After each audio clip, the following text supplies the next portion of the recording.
hearing will come to order.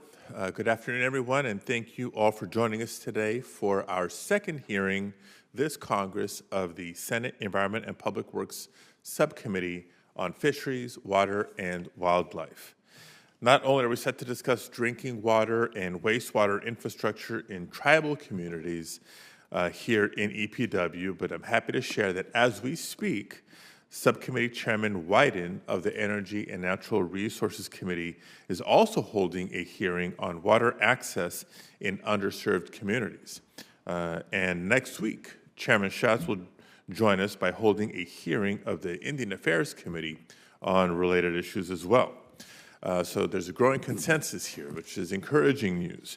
Ensuring tribal access to water and sanitation is a multi-jurisdictional, multi-committee, multi-agency problem. And I'm proud that there's a commitment amongst my Senate colleagues to tackle it. As we'll hear from our witnesses today, this is an often overlooked and underfunded area with serious impacts on the health and well-being of countless Native American communities.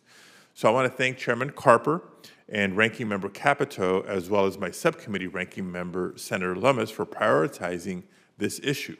Senator Lummis is on the way. She'll be joining us in a few minutes, and we expect Chairman Carper and other members of the committee as well. I also want to take a moment to thank all of our witnesses for joining us to help convey the challenges that Indian country still faces in the year 2023, the challenges still faced in securing adequate water infrastructure for their communities. As I mentioned, we're here today to learn more about the current state of drinking and wastewater infrastructure in Indian country. In 2023, there's no reason why any person in America should lack clean and affordable water in their taps and in their showers and reliable plumbing in their homes. Yet, far too many tribal communities across the country, for too many of them, reliable and affordable water infrastructure has become a privilege and not a right. Native American households are 19 times more likely than white households to lack indoor pipes for running water and sanitation. Let me emphasize that statistic a little bit. Not 19% more likely, 19 times more likely. And even that stat on the shortage of physical infrastructure doesn't begin to capture the gap in water quality for Native Americans. Inadequate water supply and deteriorating pipes can impact the public health, education, and economic development of tribal communities. And it's easy to see why. If you can't trust the water you're drinking or the plumbing that keeps your home sanitary, it harms your quality of life. On top of that, tribal communities' water systems are almost all small or rural, as well as understaffed, often with only one person dedicated to transportation infrastructure and energy infrastructure and water services and more. And unlike state and local governments, tribal governments lack the tax base for infrastructure improvement and staff, often exacerbating water access issues and leading to higher water bills for tribal homes. Now, I know we've seen these problems in California, where, for example, the Tule River tribe, like so many others, was forced onto a reservation without the irrigation and water storage facilities that the federal government promised. The Tule River tribe faces a constant battle to access clean water. Families are forced to haul in water by truck for their own daily hygiene or for their children to drink. And on days when water's too tough to get, some simply go without. And when disaster strikes, as it did last month, when a stray lightning bolt knocked out power, hundreds lose access to clean water in an instant. So this must be an urgent priority for the federal government, which, I will remind us, has a moral and legal trust responsibility to act. Of course, last year, after decades of neglect, Congress did step up to make transformational investments in tribal infrastructure through the bipartisan infrastructure law, which will bring nearly $870 million to the EPA for tribal infrastructure construction, and $3.5 billion to the Indian Health Service for tribal sanitation. That's good news. But for as much good as that funding will do, the need in tribal communities is even greater. And they'll need not just an initial surge of funding for new projects, but sustained funding for securing the long-term stability of the water systems. That could mean new and continued funding for operations and maintenance, so that even without tax revenues, tribes have a reliable stream of funding to repair and maintain water infrastructure when needed after the initial investments dry up. That could mean improved technical assistance to better support the design of tribal projects that will receive federal funding. That could mean increased workforce development for understaffed water managers and tailored certification training for tribal operators whom hundreds of people might rely on to stay safe. And as we focused on my first subcommittee hearing, that could mean finally funding a permanent water rate assistance program like we have for energy assistance with LIHEAP to ensure that Native American households aren't saddled with high water bills that they can't afford. So there's a lot on the table today, and I'm looking forward to hearing from each of our witnesses about what you're seeing on the ground and what you see as the most direct solutions to getting tribal communities the support that they need. And with that, I'll introduce and turn it over to Ranking Member Lummis for her opening statement. Oh, thank you, Mr. Chairman. It's a pleasure to serve with you, and your interest in this subject and mine dovetail tremendously, and we're grateful to our witnesses for being here today. I especially want to extend a warm welcome to Jola Wallowing Bull, who has taken time to travel from the Wind River Reservation to be here with us today. Jola, thank you so much for coming. Having access to both clean drinking water and wastewater infrastructure is a necessity for communities in this day and age. It's what keeps our children safe as they develop, what keeps communities strong and bound together, and what allows economic growth to occur. Without access to adequate drinking water and wastewater infrastructure, a community will oftentimes struggle to survive. Unfortunately, far too many communities lack access to this basic infrastructure, and too many of those communities are those of our tribal neighbors. It is my hope that this hearing today will give the members of this committee greater insight into the unique challenges that tribes face when providing safe and affordable drinking water and wastewater services. The EPA can and must do better when it comes to prioritizing funding decision timing for tribes.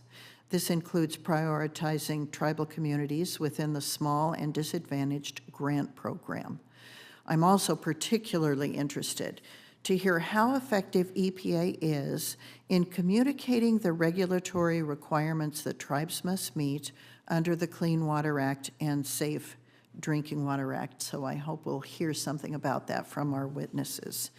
EPA's decision to move forward with a national primary drinking water standard for certain PFAS compounds will mean that tribes will need to install expensive treatment technology in order to maintain compliance.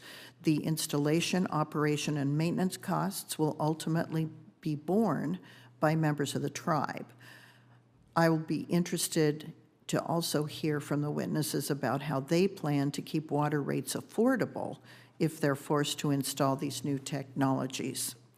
I would also be remiss if I did not reiterate my concern with EPA's proposal to list PFAS compounds under CERCLA. The liability costs that small, rural, and tribal water systems would face if this rule is finalized could be crushing and would be crushing for some tribes. This committee must thoroughly address passive receiver liability issues at the earliest possible time so that small system operators have the regulatory certainty they need to continue to provide clean drinking water. So thank you again for calling this hearing, Mr. Chairman, and thanks again to our witnesses. I look forward to hearing your opening statements. and I look forward to our discussion afterwards. Thanks, Mr. Chairman. Thank you. Thank you very much. Before we hear from our witnesses, let me afford them a very proper introduction. We are joined by Ken Norton, who serves not only as director of the Hoopa Valley Tribal Environmental Protection Agency in California, but also chairs the National Tribal Water Council, which advocates for the best interests of Native American and Alaskan Native tribes on water. Specifically, they assist the U.S. EPA with research and information for decision-making on water issues. So I know Mr. Norton will be a great resource to the subcommittee on how we can bolster EPA's tribal water programs. I'd also like to introduce Mr. Brian Bannon, who is the Tribal Water Systems Department Director at the Intertribal Council of Arizona, which is an intertribal consortium of 21 tribes in Arizona. Mr. Bannon oversees the Council's national training, certification, and technical assistance services for drinking water and wastewater operator personnel. And last but not least, I'll turn over to Senator Lummis to introduce our third witness. Oh, thanks so much. Jola Wallowing-Bull is the director of the Northern Arapaho Tribal Engineering Department. She is an enrolled member of the Northern Arapaho Tribe from the Wind River Indian Reservation. She graduated from the University of Wyoming in 2006 with a Bachelor of Science degree in Architectural Engineering. She was also recognized as the first American Indian woman to receive a degree in Architectural Engineering from the University of Wyoming. Jola is currently the director for the Northern Arapaho Tribal Engineering Department, where she works with state and federal funding agencies to improve the water and wastewater systems for the Northern Arapaho communities. She's worked in this position since 2016 and has established a solid foundation for the department. And Mr. Chairman, I would be remiss in not having you notice the beautiful skirt that she's wearing. A friend of hers on the reservation made the skirt particularly for her visit today to Washington, and it is stunning. So I hope everyone will take advantage of seeing that fabulous work of art that she's wearing. Thanks, Mr. Chairman. Thank you very much. Welcome to all three witnesses. Mr. Norton, we'll begin with you. Thank you.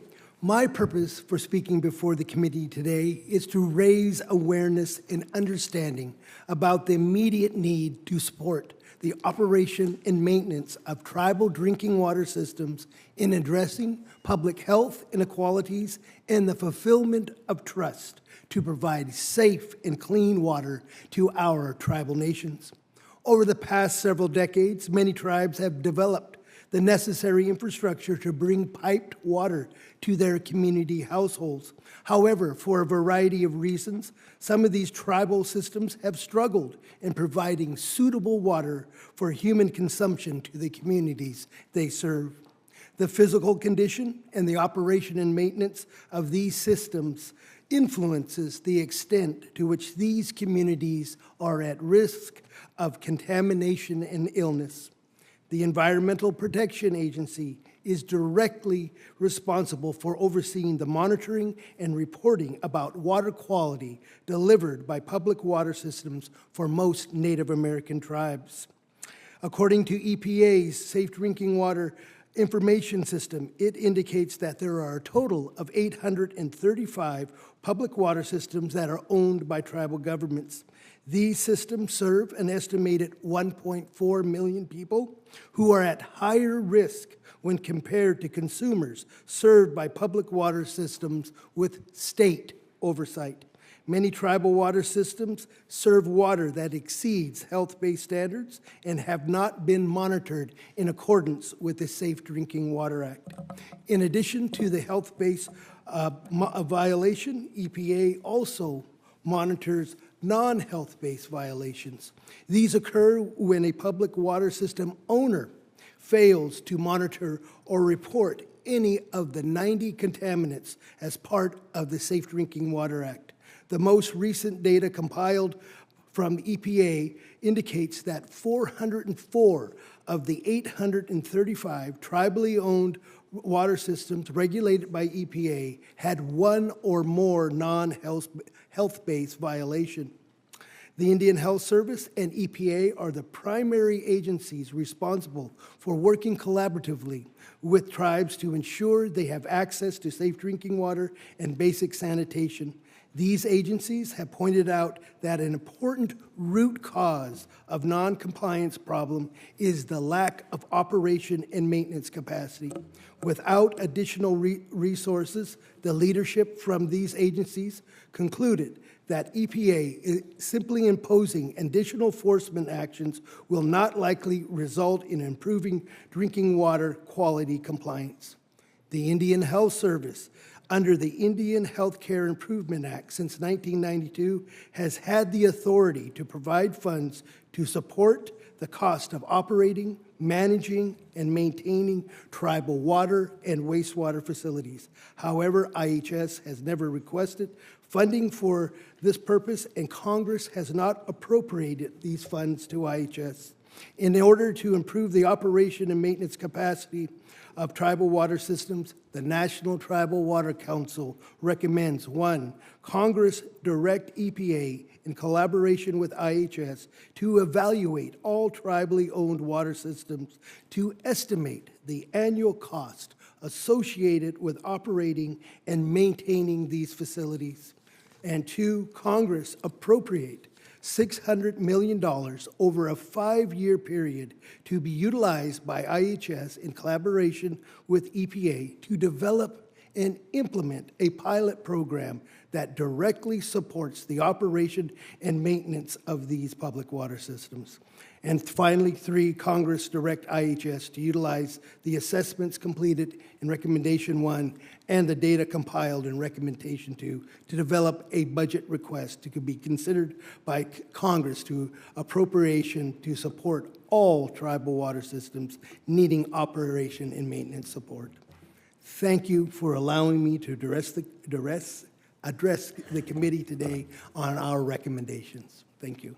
Thank you, Mr. Norton. Mr. Bennon. Chairman Padilla, Ranking Member Loomis, and committee members, I'm Brian Bennon, Director of the National Tribal Water Systems Program at the Intertribal Council of Arizona, an intertribal consortium of 21 federally recognized tribes. The ITCA program provides technical assistance, training, and operator certification services to tribal water utilities located across 6 EPA regions and over 200 tribal nations. Proper sanitation services are the cornerstone to modern public health and economic development.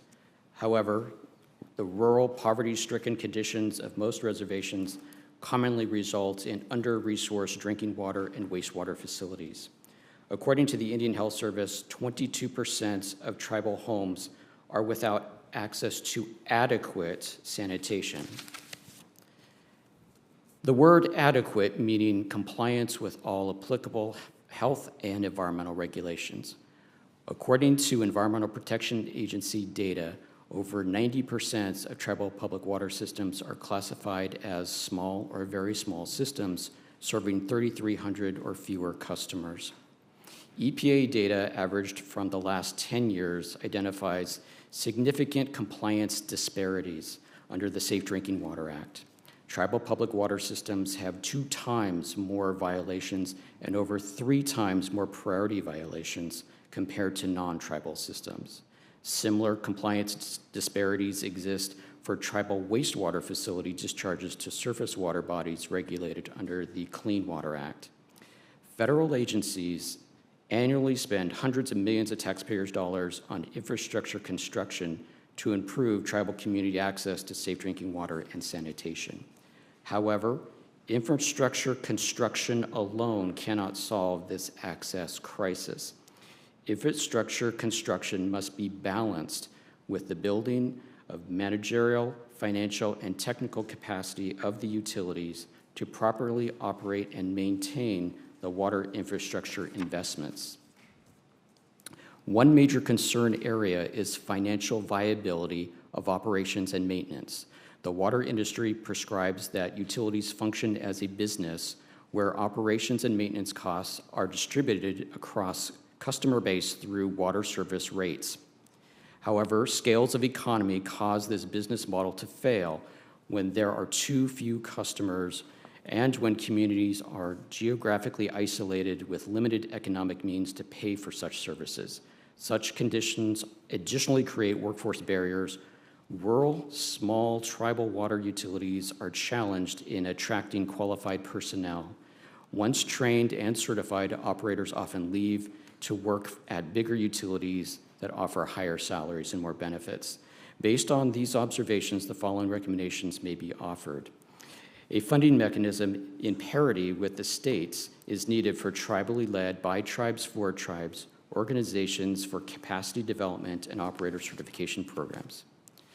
EPA needs to engage in public meetings with 2 existing tribally led, by tribes, for tribes, capacity development and operator certification programs for ongoing dialogue and strategic planning for future program improvements. Create a federal funding program that provides revolving operations and maintenance grants for small tribal drinking water and wastewater utilities that have implemented all possible components of sustainable operations and maintenance, but whose scales of economies cause a financial viability shortfall gap. Expands the EPA and IHS facilitated Technical Assistance Provider Coordination Meetings initiative to additional areas in Indian Country. The Federal Infrastructure Task Force should return to conducting periodic, publicly accessible meetings for discussions on compliance disparities, regional rural water supply systems, and funding for operations and maintenance. Thank you for the opportunity to provide this testimony. Thank you very much. Ms. Wallingbull. Chairman Padilla, Ranking Member Levis, members of the subcommittee, thank you for holding this hearing and giving me an opportunity to speak on behalf of the Northern Arapaho Tribe. Dos nanana bete nani bese. I am Singing Cedar Woman. My name is Jola Wallingbull. I have been the director for the Tribal Engineering Department for 7 years. As director, I work with the state and federal agencies to maintain and improve the tribe's water and wastewater systems. We have 3 water systems located in Ethity and Arapahoe, Wyoming, and we have 5 wastewater systems between both communities. I appreciate the opportunity to share with you some information about how these systems operate and serve our people, how we obtain funds for operation and improvements to our systems, the regulatory and workforce issues we face, and the role federal funding plays in the delivery of clean, safe water to our members and their families. Currently, the tribe receives federal funding from the Department of Agriculture Rural Development Office and from the Indian Health Service, or IHS, for water projects. The Environmental Protection Agency also provides funding through IHS. Funding practices are often demanding and time-consuming. Each agency has a different application process, and after submitting applications, it often takes a long time to receive funding and put it to use. While we wait for applications to be approved, our work cannot and does not wait.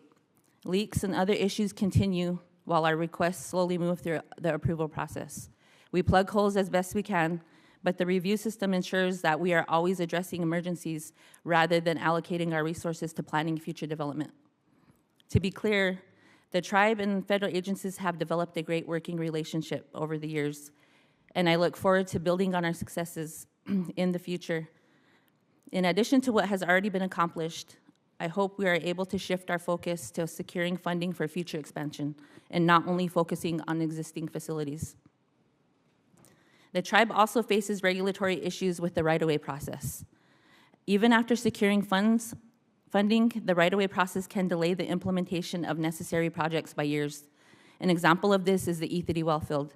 The project was originally funded in 2014 and is still incomplete because it took approximately 5 years to get a land lease on the tribal trust land. The effects of that delay, compounded by inflation, means that every dollar we receive loses its buying power over time. We frequently run out of money for projects because of inflation-driven increased costs. Streamlining the right-of-way process will ensure that we can start projects faster and the dollars will go further. The tribe also faces problems when it comes to hiring and retraining workers. Currently, the tribe has 6 water and wastewater operators. Only 2 of them are certified, Harold Little Bear and Floyd Addison. To effectively operate and maintain our systems, we need 12 certified operators. A major obstacle preventing us from hiring and retaining staff is low pay. Our operators make under the state average compared to other professionals in their position. Increased pay and benefits would entice high-quality candidates and retain high-quality staff like Harold Little Bear and Floyd Addison. A federal subsidy to increase wages for these positions would bolster these workforce efforts. The water and wastewater systems for the Northern Arapaho Tribe are underfunded, outdated, and at capacity. Many lines are undersized and made from substandard materials such as thin-walled PVC and asbestos concrete. Water breaks are frequent and repair supplies are increasingly difficult to find. Our goal is to continue to provide safe water for our people, and we will fulfill our mission, but we cannot do everything with the limited resources we have. As it stands now, we are unable to focus on tomorrow's growth and developing a master plan for the future because too many of our resources go towards the emergencies of today. We remain passionate about our job because of its importance to the community. Our grandparents fought to provide a brighter future for our generation. Now I look at my nieces and my nephews and their kids, and I want a brighter future for them too. For the longevity of the tribe, we must have the opportunity to create a path forward and work towards a new chapter where we may proactively plan for our future as a tribe and as a people. Haho, thank you, and I look forward to your questions. Thank you very much. Thank you to all 3 of you. We now turn to questions from the committee, and I get to begin. Thanks to the work of the bipartisan members of this committee, Congress provided over $4 billion for tribal sanitation over the next 5 years via the bipartisan infrastructure law. This is transformative funding that will improve lives in Indian country, but based on the testimony we've just heard, this funding should be viewed as just the start. Mr. Norton, can you talk more about how the bipartisan infrastructure law funding is only half of the puzzle, given the difficulties tribal water systems typically face with operations and maintenance? Thank you. First, I'd like to say that the bipartisan infrastructure is greatly appreciative from tribes in the Alaska Native villages across the nation. It actually changes lives, providing access to drinking water and basic sanitation. But it does, as we heard, it does addresses minimally to the violations that exist under the Safe Drinking Water Act. We need operations and maintenance dollars to address those, especially as new systems come aboard. These are highly technical systems that are going into our tribal nations and that have a high capital cost. And it's prudent that we, as tribes, have the appropriate people to run those and the tools and the funding. So let me ask a very blunt question. Will the projects that are now funded because of the bipartisan infrastructure law, will they be successful without funding operations and maintenance? Senator, I have to speak truthfully. The violations will increase because we need certified operators and experienced operators to run these systems. There, as my colleagues pointed out, having the abilities to maintain those certified operators is a difficult process. It has to do with a funding, salary adjustments, has to do with competitive 401ks, retirements, and if there's opportunities for tribal members to move on, they certainly will because of the very low payments that are salaries that are. So I know the state of California has tried to fill gaps for operations and maintenance through the SAFER program. That's a very good program. But this is really, in my opinion, an interim state solution to what's fundamentally a federal problem and responsibility. So follow-up question for you, not from an engineering perspective, not from a technical perspective, but can you talk about the federal trust responsibility and whether we're living up to it if we fail to fund operations and maintenance? Thank you, Senator. The federal trust obligation to tribes is failing in regards to providing safe access to drinking water to our communities. I base this on the observations of both my testimony and my colleague, Mr. Bennon, in regards to the high violation rates of both health-based violations and non-health-based violations. We need to fix this problem, putting more money into these systems so we can have proper operations of these facilities. Okay, and I think you've given some indicators to my following question, but I want to ask it for the record. Your testimony suggests that Congress should direct the EPA in collaboration with the IHS to evaluate all American Indian-owned water systems regulated by the EPA to include estimating the annual costs associated with operation and maintenance of facilities.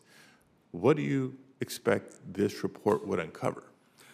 Well, the IHS has completed an initial investigation of operation and maintenance. That investigation identified core cost needs for the different sizes of utilities, both wastewater and drinking water, from about $40 million for the lowers to $200 million. No, excuse me, $200,000 annually for the larger facilities.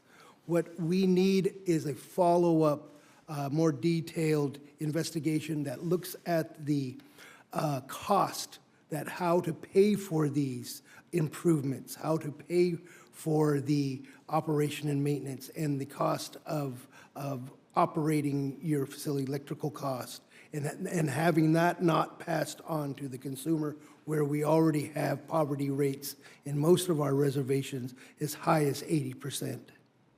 Thank you. Mr. Bennon, Ms. Wallingbull, I have not forgotten you. I do have some additional questions, but at this point, let me recognize Senator Lummis for her first round of questions.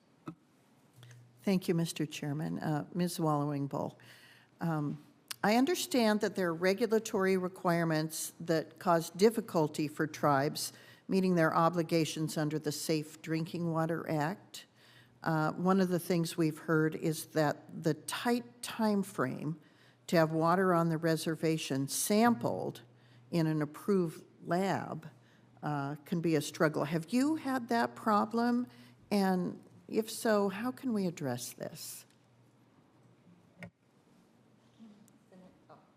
Senator Lummis, yes, we face those same issues. Part of it is because of the lab, like I stated before, the lab locations that we have where we take the sampling are in the local communities, which are Lander and Riverton. That's where we submit our sampling. Mm-hmm. One of the sampling places closed, so it's hard to, that timeline, and it's expensive, but so I think just allowing us a little more time to get the sampling in, because I know that is a violation when we are late for turning in sampling, but we're such a rural location, it's hard to meet those demands all the time. When one of the sites closed, do you know what the reason was that it closed? No, I'm not sure what it was. Okay, I might look into that. Okay. When it comes to tribes utilizing the funding Congress has set up, I sort of get the sense that you're spending a lot of time filling out paperwork for grant programs. Can Congress do a better job of streamlining the grant application process? And do you have any recommendations for us in doing so? So when you're talking about the EPA funding, I believe that EPA should be working with the tribes directly. I know that their funding is funneled through IHS currently, and the process for applying for grants through IHS can be time-consuming and tedious. It is, they have a scoring system, so you have to score really well. Your projects are, you got to meet different areas of criteria. Like I said, it's different agencies, but I think when you're dealing with bigger projects and EPA, I think EPA should be responsible for working with the tribe directly, not funneling the funding through other agencies. That's really good advice, because that is just red tape upon red tape, and it hurts the tribes as much as anybody, perhaps more than anybody who's dealing with compliance issues. Mr. Norton, we've talked about the struggle to find trained and certified workforces. Yes. Who sets those salaries, and why is this an area that's so underpaid? It's based upon the hookups. It's based upon the services to the community. When you have a rural community like Hoopa, the reservation I'm from, there are 800 hookups that are extended over long periods of long pipelines.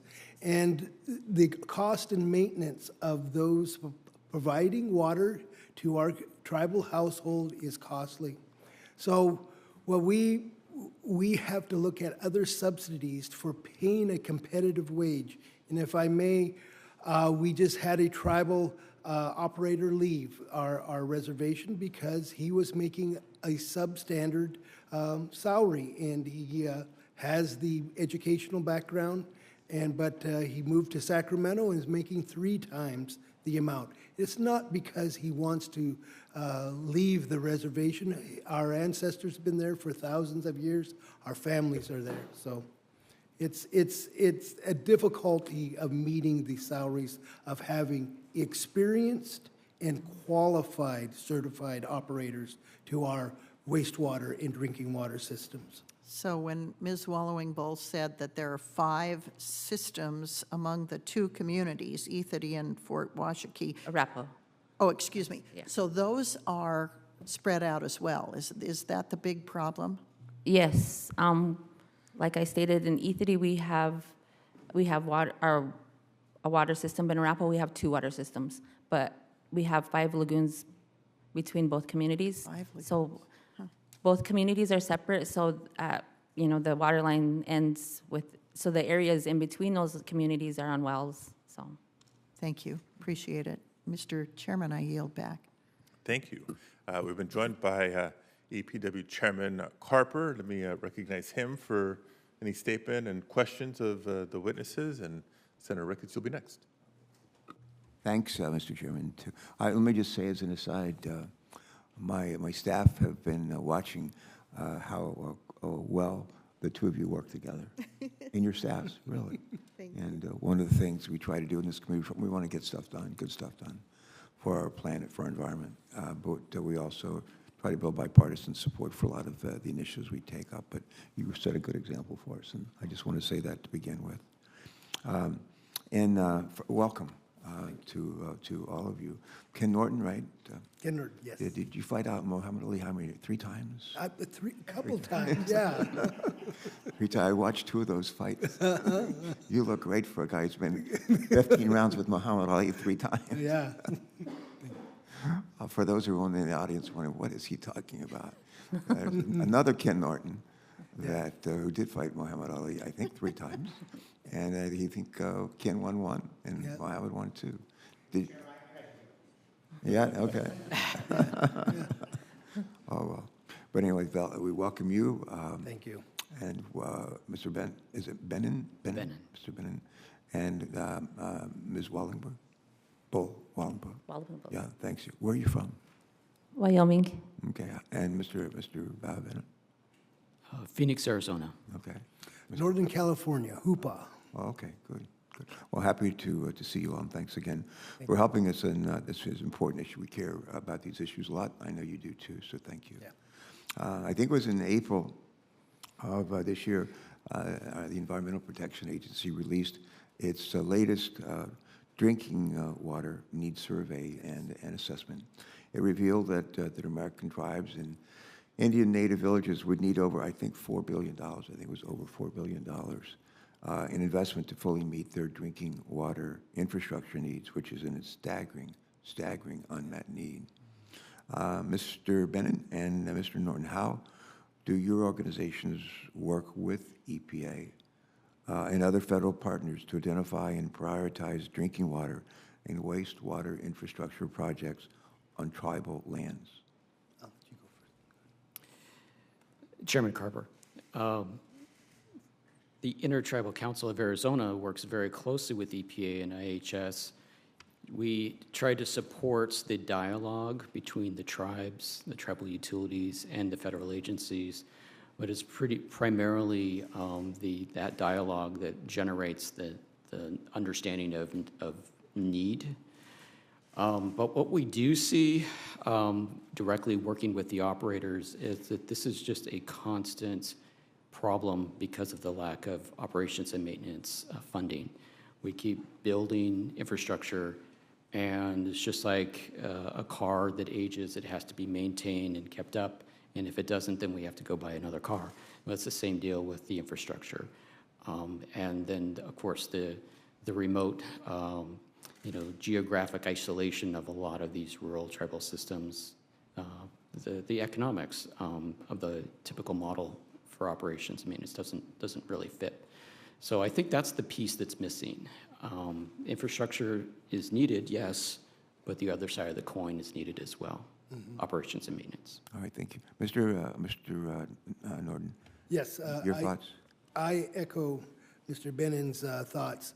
The National Tribal Water Council has representatives from all the regions, tribal representatives, and from the state of Alaska. And what we are hearing is the state-of-the-art technology is being implemented in Indian country, but we need the capacity to maintain those systems over the long term. So these highly technical and costly investments from the American public are maintained over time, and the operation and maintenance of those systems is essential to do so. All right, thank you, Red. I have one more question, if I could, for you, ma'am. Yes. And I think it was earlier this summer, the Environmental Protection Agency announced that over, I want to say, almost $240 million in funding would be made available to tribes during fiscal year 2023 for drinking water and wastewater projects. Much of this funding was made possible by the bipartisan infrastructure law, which really has its roots right here in this room, in this committee. It's reported it out unanimously, passed the water piece, I think, on the floor, I think by 89 to 2, which is amazing, strong vote. But while this is a meaningful investment, we know that the projects on tribal lands often face unique challenges and may cost more on average than other water systems. You've alluded to that already. Ms. Walling, would you please explain for us some of the unique challenges that you have seen tribal communities experience when building drinking water and wastewater systems? And as a corollary to the second part of that question would be, how might the federal government work alongside state and local partners to help address or alleviate some of those obstacles? Yes, as stated in my testimony, the biggest roadblock we do face in any of our projects is the right-of-way process. Is it what, right-of-way? The right-of-way process. Like I've stated, it's been an issue for us on every single project that we have. I know the regulations were updated in 2016, the CFR regulations for the right-of-way process. However, it still continues to be an issue for a lot of the projects. We can get state and federal funds obligated for any project. And once it's obligated, we're always just waiting to bid out the project because of the right-of-way approval. So that's always the main issue that we face. But, just this year we've had more meetings and more relationships with EPA, which I think we're headed in the right direction. We have a better working relationship with EPA, but I think it's just the beginning. So we still have a lot of issues and problems that they haven't seen, or we can identify them, but it's just the beginning of them getting involved with a lot of the work that we have going on.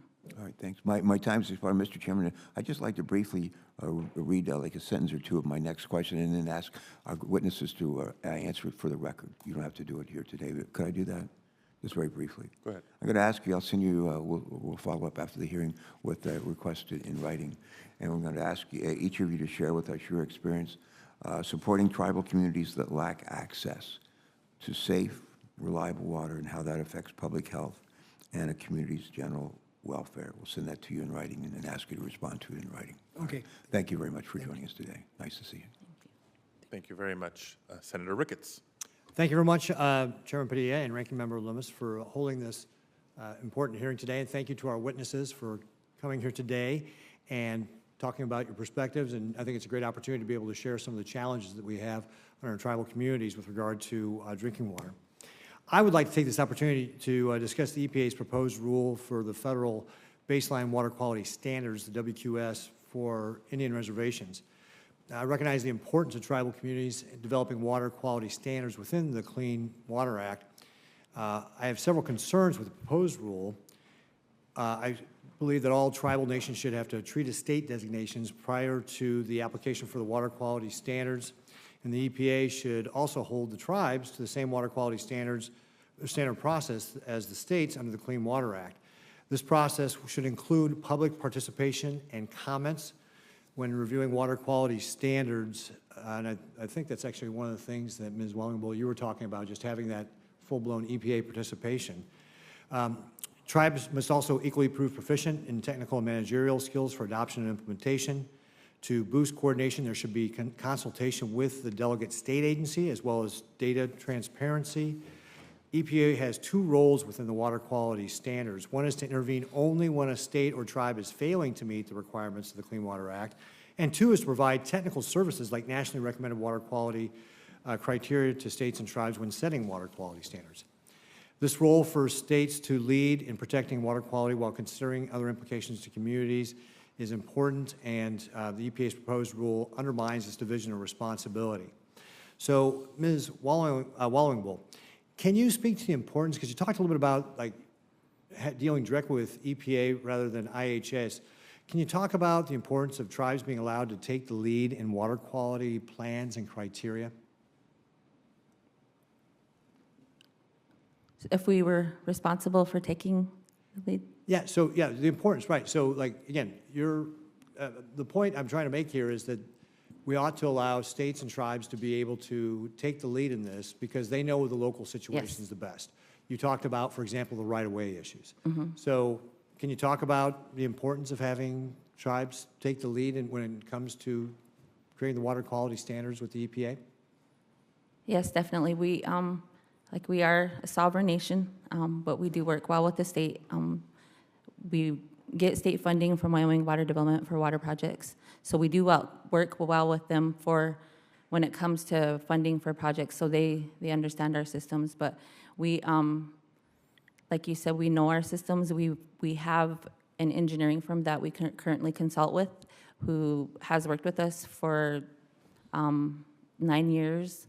So, you know, we have knowledgeable people. We know, and as a tribe, we know how we want to move forward. But again, you know, it's always down to the funding issue. But it's not, like we said, the funding issue, the right-of-way process, everything is timely because, like we said, we have a water break every week.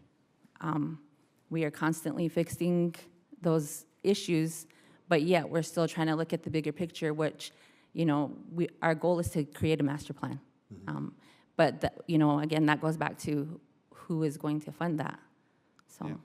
And did you say you just were starting to begin conversations with the EPA? Does that indicate that you hadn't had direct contact with the EPA in the past? The working relationship was not that great in the past, so we are working closely with them now, and we actually are working for our wastewater systems. We are on a compliance action plan. So they are working with us for our wastewater systems, and then they regulate our water. So, but this year alone, we've met with like several different committees from EPA, or several different groups of people from EPA. So they are trying to improve their working relationship with the tribe. So they are making that effort to come to the reservation and assist us with what they are aware of, the issues we have, so. Well, good. I think that's always going to be the best regulatory environment is when the EPA allows the local people to take the lead and surprise that supporting authority, whether it's technical assistance, and of course you're talking about not only the infrastructure dollars, but also the maintenance and operation dollars as well going forward. So thank you again for all of our witnesses for being here today and describing some of the challenges to making sure we're providing safe, high-quality drinking water on our tribal reservations. That, Mr. Chairman, yield back. Thank you very much. We've been joined by Senator Kelly. Thank you, Mr. Chairman. Let me first say thank you for holding this hearing. Water is a critical issue in Arizona, especially for our 22 federally recognized tribes, and especially as this drought worsens. It's been going on for now over 20 years. So I'm really glad that we've had the opportunity to be joined today by Brian Bennin from the Intertribal Council for Arizona, or ITCA. So Brian's worked for tribes for nearly 30 years, and I think you've been with ITCA since 2010. And in his role, he provides training, certification, and technical assistance services for drinking water and wastewater operated personnel working with tribes in Arizona and throughout the western part of the United States. So I'm really glad that you could join us today, Brian. Thank you, and thank you to the other folks for being here. My first question is for Brian, and as I noted, you've worked with tribes on tribal water issues for a long time. And as Arizona and much of the United States has struggled with this long-term drought conditions, the needs of tribal communities seem to have changed over the length of your career. Are the needs of tribal communities and tribal water systems different now than they were 20 years ago? And if so, can you explain what the differences are? Senator Kelly, thank you very much for that question. Yes, I would say that they have changed, but they've gotten more complex. A lot of the same issues exist that we've had decades ago, but there are now all kinds of factors. Variability has directly increased in hydrology. We're working with many tribes on developing drought contingency plans and looking at emergency response planning for their drinking water and wastewater utilities. Tribal utilities that we wouldn't have expected to have these types of issues, for example, tribes in Alaska or tribes in Montana, also tribes in the Southwest. But this is starting to become a very complex, widespread phenomenon of trying to develop resiliency. And of course, EPA has the resiliency program for water, wastewater utilities, and those resources are being utilized right now. But we have a lot more work to do in Indian country to help build resiliency. Yeah, Brian, I'm curious. I was looking at the poster board up here that says Native American households are 19 times more likely to lack indoor pipes for running water and sanitation. And that number, I might be wrong about this, that actually struck me for Arizona as probably being low. I'm trying to get your sense in the state of Arizona. What do you think that number would be? Senator Kelly, this is a really tricky thing to try to get numbers on. I can tell you firsthand that we have had many staff members come through ITCA, and then many operators that we work with that personally have this situation in their upbringing of not having plumbing in their homes as they were growing up. This is a issue of not only bringing pipes to the homes and bringing these services, but also operations and maintenance. These systems, once you build them, they need long-term sustainability of the operations and maintenance. So that's the key issue that this panel is bringing forward today. Yeah, last year I spent some time with an Arizona family who lacked running water in their home for decades. And recently, through some programs, was able to get access to running water in their home. And it's such a challenge for Native American communities in our state. In the remaining time, are there any lessons learned that some of the relevant federal agencies like the EPA, maybe the Indian Health Service and others should learn to respond to some of these changing needs of tribal communities? Senator Kelly, yeah, I think one of the recommendations that we have in our testimony is increased coordination amongst the different federal agencies.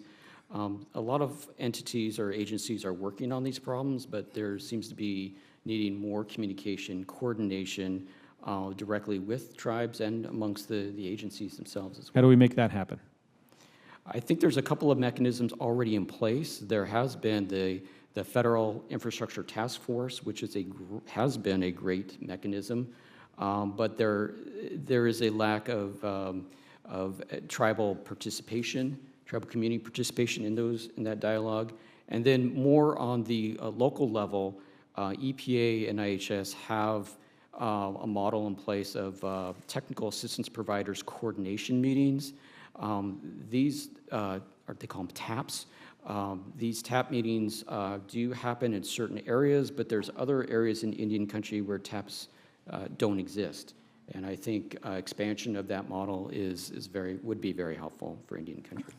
Thank you. Thank you, Mr. Chairman. Thank you, Senator Kelly. Senator Sullivan. Thank you, Mr. Chairman. I want to thank the witnesses here. I'm a big fan of our Native American communities, Alaska Native communities.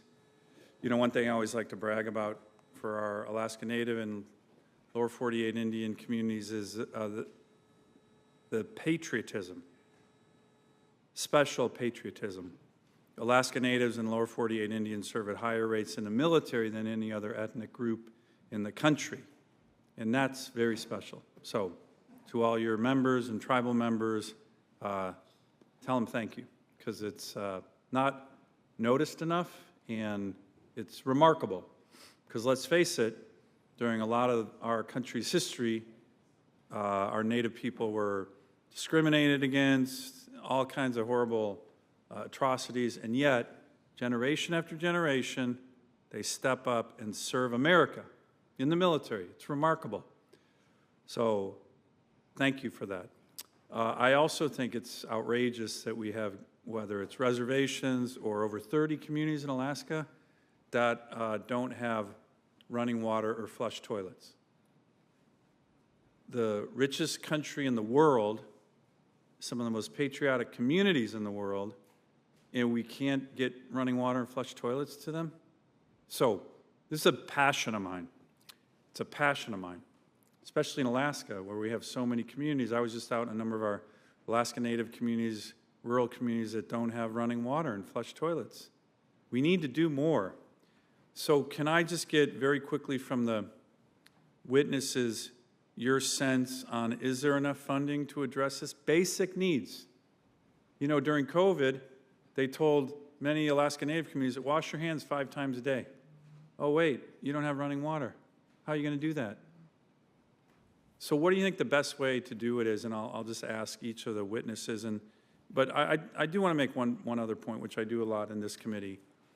You know, there's a lot of discussion on racial justice, environmental equity, you know, the terms the Biden administration puts out. Unfortunately, for my constituents who are indigenous, there's a big asterisk with the Biden administration.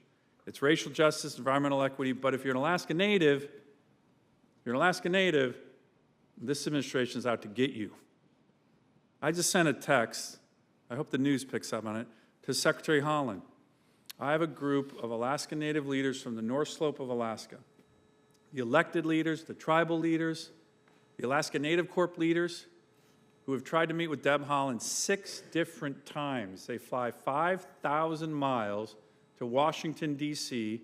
She and the president are undertaking policies that are devastating their region. North Slope, that's National Petroleum Reserve of Alaska, ANWR. They never get consulted. They're in town again. 6 times Deb Haaland has said, no, I'm not going to meet with you. So I've sent her a text saying, Madam Secretary, do the right thing, damn it, and meet with my constituents, please. Alaska Natives, please. Okay? We'll see what she does. Pretty sure she can ignore them, but sorry, I had to vent on that. To the point on where we should be, what's the most effective way, I know we have different tribes, different reservations, to make sure people get basic running water and flush toilets? It's not too much to ask in America. I'll go to each of the witnesses. I can start. Thank you, Senator Sullivan. As we heard before, that the EPA just completed the drinking water infrastructure assessment, needs assessment, and that identified a need of 200, or was it 400 billion, no, $4 billion. Okay. And For all of Indian country? for Indian country, yes, including Alaska Natives. Oh, okay. That is up, And they think that would be enough to get everybody running water and flush toilets? well, the issue at hand is it's providing access is one part of the puzzle. Okay. Providing the sanitation and the drinking water facilities. It's the operation and maintaining those systems is the Oh, right, difficulty. right. And That's so a big once you have a state-of-the-art facility, do you have the operators? Do you Yes. have the people to maintain those? And the American public significantly put their investment into these systems. And we, as Native people, want to make sure they're operated over a long Yeah, period of time. great and serve our So community. does the $4 billion cover that, or that's in addition, that would be in addition? I believe it only deals with the construction. Okay, right. And doesn't deal with the operation and maintenance component of Okay. that. So I mean, Thank you. That's, yeah, and that operation and maintenance issue is a giant issue we see in Alaska all the time. Senator Sullivan, this is a very interesting situation that Alaska Natives have. We've been providing training courses. This gets back to the operations and maintenance side of things. Operators need to get trained, and then they go through the certification process. The trainings that we've had for Alaska Native villages have been some of the most heavily attended, Yeah. standing room only type of situations, and the scenarios that were described by the operators were remarkable. Having literally sled dogs and snowmobiles to get to the various communities. I understand that the engineering side of things is very unique and specialized, but the situations are the same. Infrastructure construction, the dollar amounts, I have no idea, but Yeah. it's going to be very expensive. And then to maintain those systems, Right. operations and maintenance, and so the process is all the same. It's just, is it being addressed adequately for Alaska Natives? I suspect definitely not. No, it's not. Yeah. It's not. Thank you. Ms. Wallingbull? Senator Sullivan, I agree with my constituents here.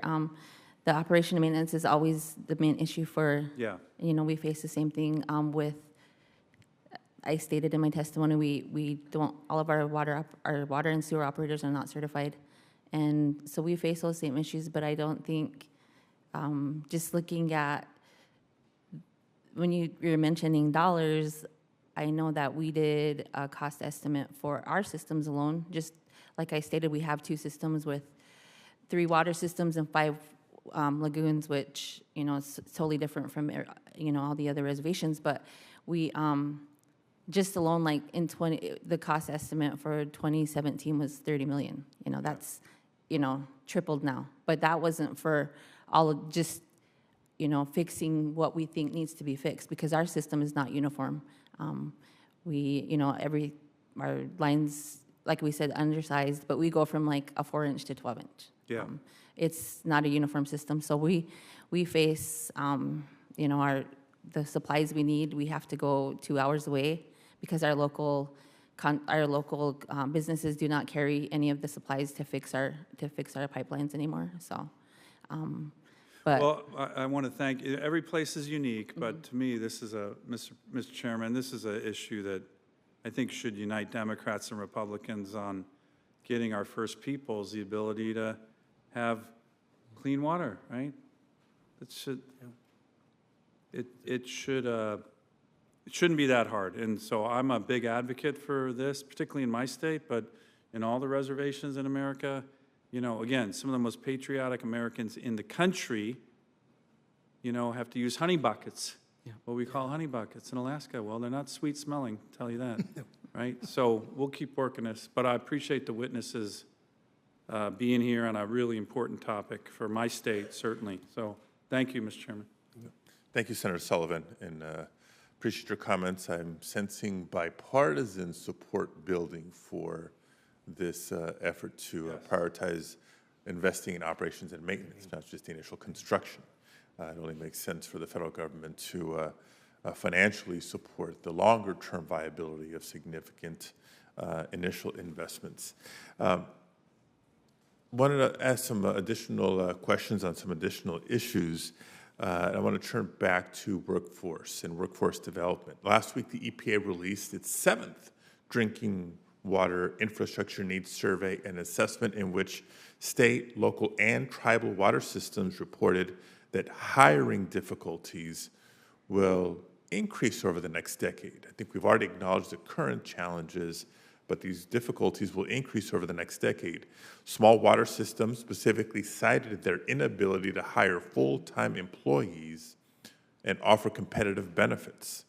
We know that this is a national challenge, but we also know that tribal water systems face their own unique issues with workforce and credentialing. Mr. Norton, you were asked about this earlier, so I want to afford Mr. Bennett and Ms. Wallowing-Bull an opportunity to weigh in here. And we'll start with you, Ms. Wallowing-Bull. Can you speak to the unique challenges of hiring and retaining staff? Yes, like I stated, we have 6 water and wastewater operators. It is a different, it's a demanding job for our systems because, like I stated, we have water breaks every week. The rigorous hours and the demand, once somebody in our system is without water, it's, complete chaos. So we are, and like I said, our system is not uniform. So when we have a water break, half of the town is out because we can't isolate fixing that water break. So it's always, once there's a water break, a big part of the community is going to be without water. But it's hard finding those dedicated individuals, especially within our community, to want to become certified, just because of the backlash they do get for just not being able to provide, especially when there's water breaks. It's always an issue. But we are working with Wyoming Rural Water on an apprenticeship program to start certifying more of our water operators. So they are committed to a 2-year program to become level 1 certification. So that is a positive step forward for our community in Wyoming Rural Water. So that's something that we are working on right now, and they haven't started it yet, but that's something new. Good, and I do have questions about certification. That's an important piece here, but first I want to ask Mr. Bennett to chime in. Do you have any suggested strategies for increasing the number in the workforce, number of operators in the workforce needed to run these systems? Chairman Padilla, yes, thank you very much for this question. I recommend like a 3-pronged approach. The first is you have to have viable wages and benefits at a utility to attract the talent that's needed to operate these systems. And the only way to do that is to have financial viability for operations and maintenance, because that's where the salaries are supported to have the finances for the utility. So that's number one. The second is, and it's not just specific to Indian country, this is for the entire water industry in general, we have to have a top-down and a bottom-up approach of changing perceptions about the important role of the water operators. So many people just take it for granted. We turn on the tap or use the restroom, it just happens, and nobody understands that there's teams of people, or should be teams of people, working behind the scenes to make that happen. So we're talking about public service announcements, getting the general public, getting decision makers to understand that very important role of these men and women that operate the water systems. And then the third point is, goes back to the fundamentals, operator certification. We really need to take another look at the credentialing industry. It's kind of a mixed bag across the country of the way primacy agencies handle it, and there's lack of consistency. But we're seeing, unfortunately, at the Intertribal Council of Arizona, the operator certification program, the passing rates for the certification exams are dropping. The exams get more and more complex as the industry gets more complex. We're dealing with individuals entering into this work field that, some of them have college degrees, but most of them have just high school or GEDs. And you look at the Department of Labor competency model for water and wastewater operators. It's this pyramid with all these bricks of all these domains of knowledge. It's astonishing what they have to know, what's on the certification exams, and then the years of experience of putting into practice. We got to be careful with where the barriers are.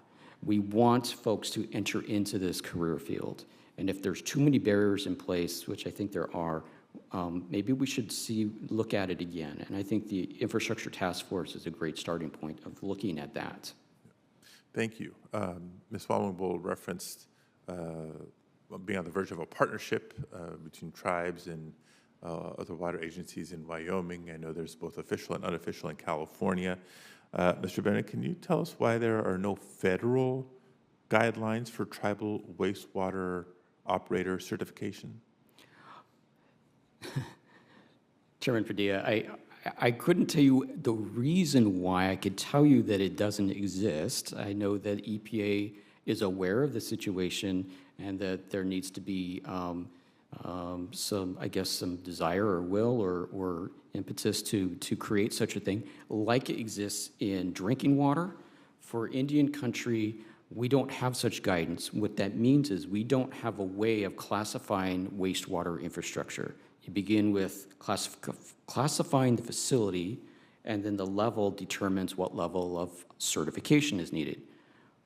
That doesn't exist right now. We don't have methodologies for operator certification for wastewater, and that needs to be created.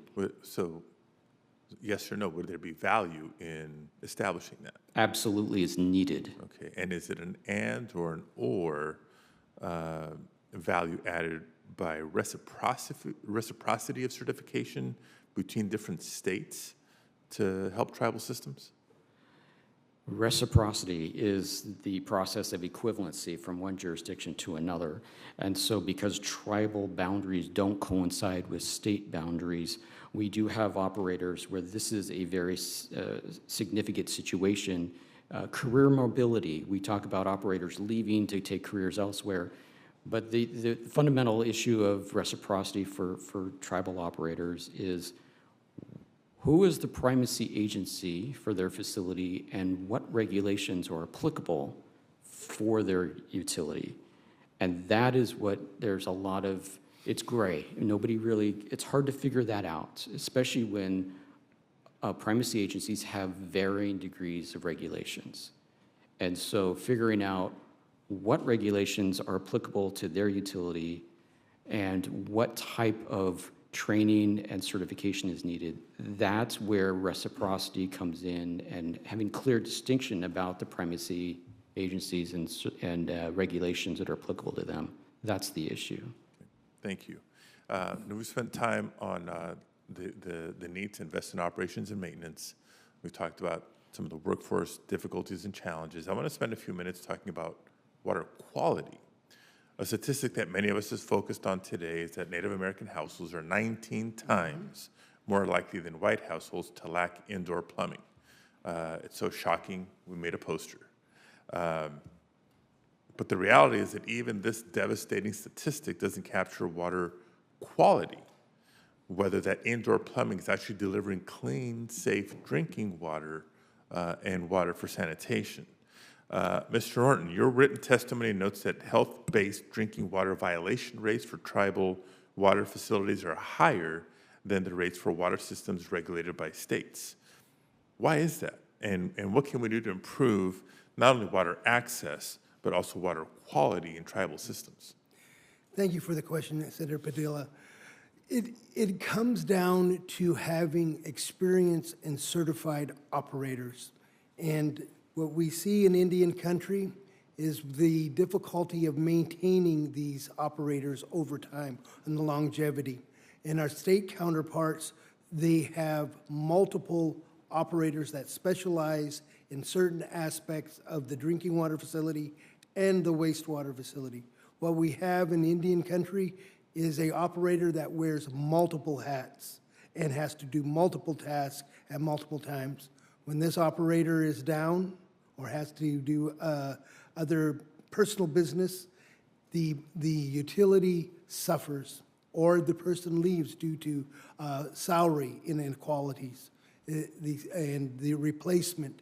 What we see in Indian country when we replace and the immediate need in addressing those health-based violations, tribes are forced to hire consultants at least 4 times, 3 times, or 4 times the cost, Senator. And it's another burden on the tribe that is unable to pay for the operation and maintenance. And they can't be passed on to the consumer. So, those are probably the main reasons why we start seeing health-based violations in Indian country. It has to do with the operation and maintenance of those facilities. Thank you. Mr. Bennett, I see you're nodding quite a bit. Is there anything you'd like to add? Chairman Padilla, yeah, definitely operations and maintenance is a major contributing factor. Most operators understands that it's all about protecting public health. It's number one priority on the mission of being a water and wastewater operator. The issue also is that these are designed to protect public health, but they're very complicated and take years to understand. And so things are not helped when the certification process does not measure operators' knowledge of the regulations. And it falls on local jurisdictions to measure that. And ITCA just got through the process of creating an assessment for tribal operators on the regulations that EPA implements on reservation lands. And the only way we could do it is to have the regulations at the fingertips of the operators on electronic tablets that they take out into the field. You can do a word search, and because if you were to print these things out, we tried, it's over 2,500 pages. But to have that as a tool for the operators is something that we just started this year, and we're hoping over time this will start to help.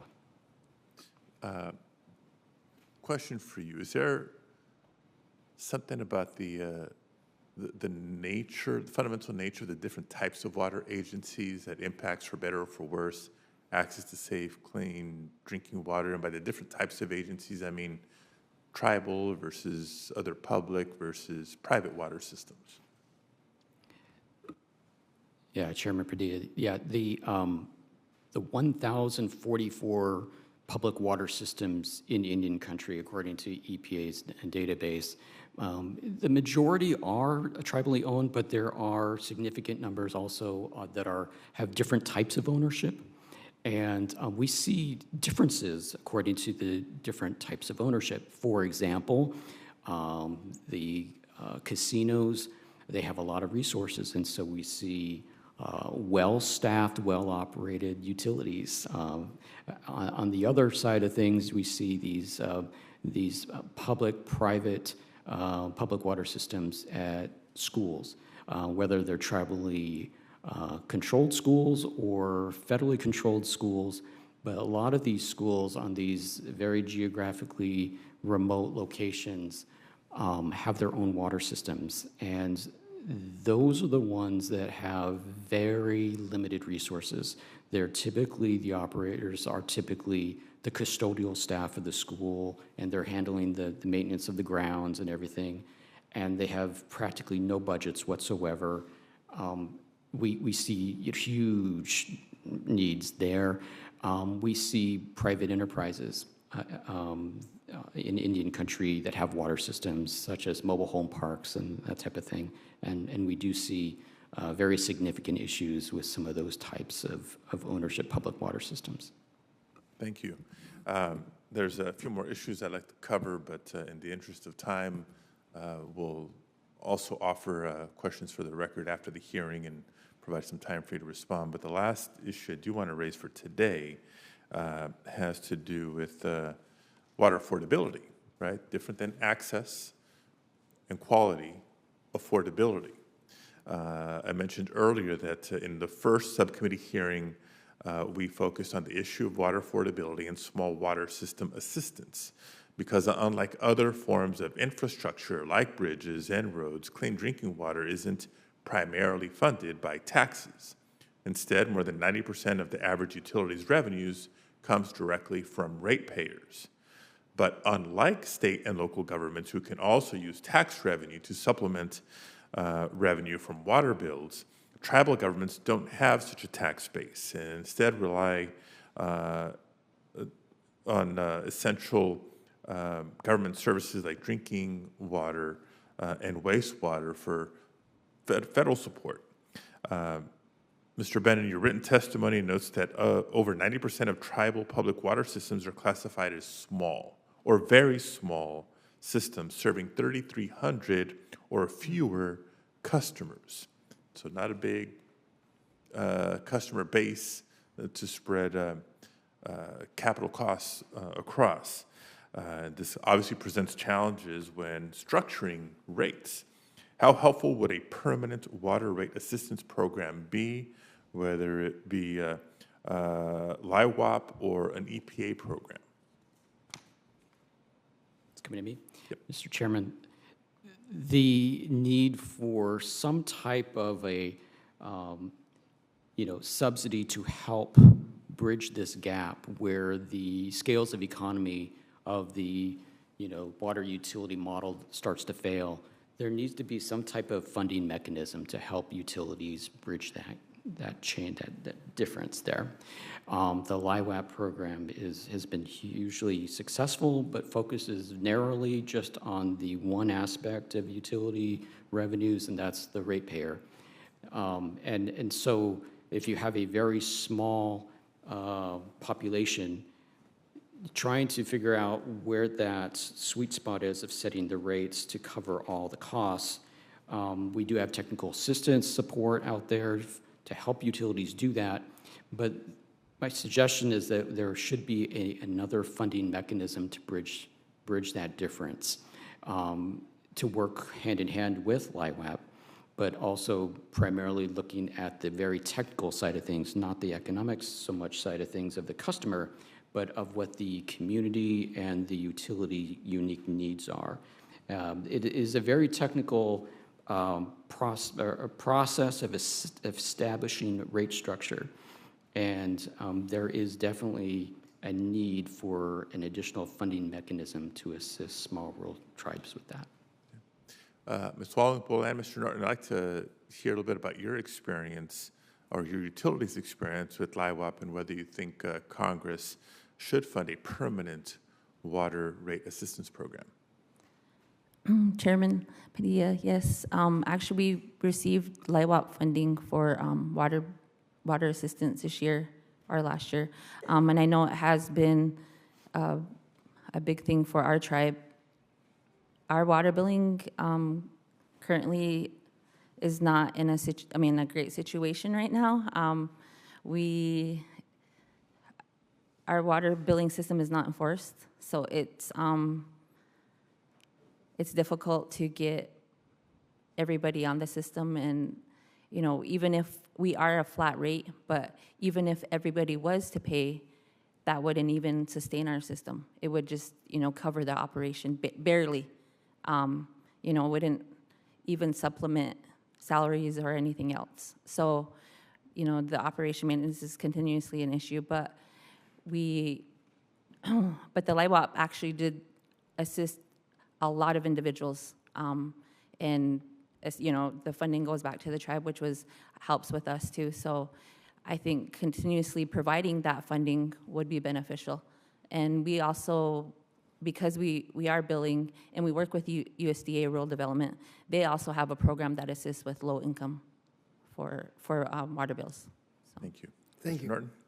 The LILOP program was very successful for the Hoopa Valley Indian Reservation. It was based upon an annual income, and the majority of the annual income in Hoopa is below poverty level at 80%. Having the LILOP program continue is essential in our Native American communities. If we, as my colleague Mr. Brennan pointed out, if we can bridge that gap somehow where we can have the assistance of these to the ratepayer and then have the assistance from the Indian Health Service through their statute of O&M and helping offset those costs, it would be a mutually acceptable program that tribes would embrace. Wonderful. Before concluding the hearing, I do want to take a moment to once again thank Chairman Carper and Ranking Member Capito and the Subcommittee Ranking Member Lummis for making today's hearing possible. Appreciate the efforts of our collective staff as well. Especially want to thank our witnesses for your thoughtful testimony and your ongoing efforts to improve the state of tribal water in this country. As I mentioned earlier, today's hearing is about more than just the transformational investments we're making in water infrastructure. It's about fulfilling our federal trust responsibilities to tribes that deserve a guarantee from the federal government to safe, healthy, and prosperous life. Those responsibilities don't end after the enactment of one historic infrastructure bill, and they're not fulfilled by periodic check-ins just to say we've done our job. This is a constant and growing nation-to-nation relationship that goes both ways. And yes, we have a moral responsibility to continue to serve Native American tribes who were forcibly displaced from their homelands. And I want to make clear for folks back home, the problems discussed today, this isn't a matter of technical infrastructure jargon or policy speak. This is about making sure that a parent in Indian country can turn on the tap and not fear they'll get their child sick by giving them a glass of water. It's about making sure a family on a reservation doesn't have to conserve every last drop of water to bathe themselves because they're not sure when the next shipment of water will come in. It's about making sure an entire community doesn't have to worry about one lightning strike or one burst pipe or extreme weather, what that could mean to the loss of all clean water. And of course, for countless Native Americans, it's about knowing that the U.S. government values you and your family's health enough to invest in the resources that will keep you safe. So I take this responsibility seriously. And clearly, with multiple hearings this week and next, the U.S. Senate is demonstrating that we all take this issue seriously. But now it's time to move beyond the initial excitement over an influx of funding to tribal communities to do the bipartisan infrastructure law and follow it up to make sure it's accessible and implemented thoughtfully. Because we've got to make sure that we're making long-term, sustained investments in water systems throughout the country. I once again thank our witnesses today for helping us to better understand some of the potential next steps we can take to bolster tribal communities' water systems. As Mr. Norton pointed out, that could include directing the EPA and the Indian Health Service to evaluate the specific needs of all tribal public water systems to determine what it would take to fund a federal operations and maintenance program. Or, as Mr. Bennett pointed out, that could include improved workforce development so that tribes have access to water and wastewater system operators that can provide safe drinking water and adequate sanitation services. And as I called for in the first subcommittee hearing, we need to fund a permanent water rate assistance program akin to LIHEAP for energy assistance to ensure that Native American households can afford water bills. And we need a whole-of-government approach to fully funding federal programs related to tribal drinking wastewater, including the programs in the bipartisan infrastructure law that we authorized but didn't fund. So I look forward to advancing legislation in the months ahead that lives up to our trust responsibility to provide clean water throughout Indian country. And I want to thank you all again for being here. Look forward to the follow-up. And with that, this hearing is adjourned. Thank you. Thank you. Thank you.